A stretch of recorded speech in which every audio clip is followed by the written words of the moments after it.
This exhibit that we've put on for Festival of the Mind is called Datadrones. So it's all about controlling small drones, small indoor drones, little toys effectively, with data from a number of sources. And the main source that we've chosen is Twitter. We're basically monitoring all of Twitter for certain keywords. At the moment we're looking at keywords like drone, so when people tweet about drones, or data, or Sheffield.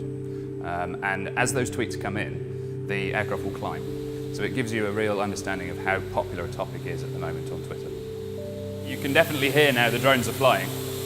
So what we've got is the drones on over each of their podiums. You can see cables, they're tethered to the podiums so that we can power them constantly, because batteries don't last too long. We like to run this for an hour at a time.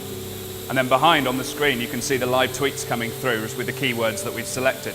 So as a keyword comes in, you'll see a drone responds by climbing slightly, and then if it doesn't get the keyword again, it'll descend back down. And you can also see on the right-hand side of the screen, you can see what the drone sees. So as the drones climb and descend, you can see what their view of the world looks like. So drone number 1 on the far left, that's responding to the word data.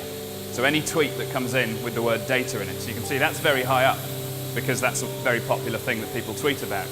These two are a bit lower down. The middle drone, who's just gone up slightly there, is responding to Sheffield.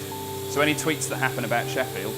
And this one on the far right here is responding to the word drone. You can see at the moment nobody's tweeting about drones. A lot of my research over the past few years has been around controlling these aircraft, so how you make them fly by themselves.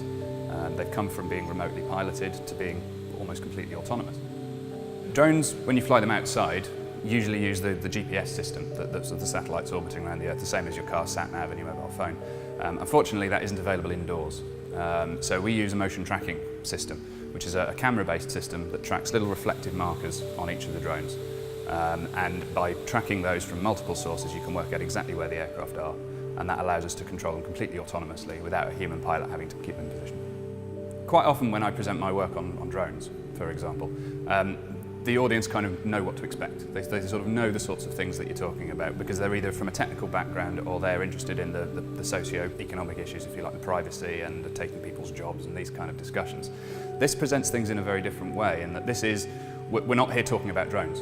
We're using drones as a tool to visualise data, and that brings in a completely different audience of people, or people with a completely different mindset.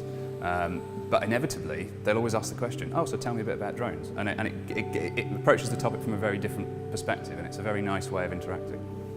I think public engagement is incredibly important. Talking about my field, talking about drones, there are a lot of negative media stories, there's a lot of negative stuff about drones, and in some cases that's justified, but there is lots of positive stuff there as well, and lots of positive research that's going on to make sure that there are really good beneficial uses for all this technology as well.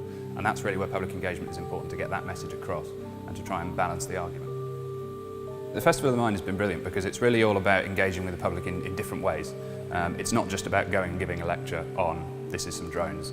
It really is about putting something together that's a bit different. In this case, it turned into effectively an art installation is what we've produced here, which is something I never thought I would be involved in, ever.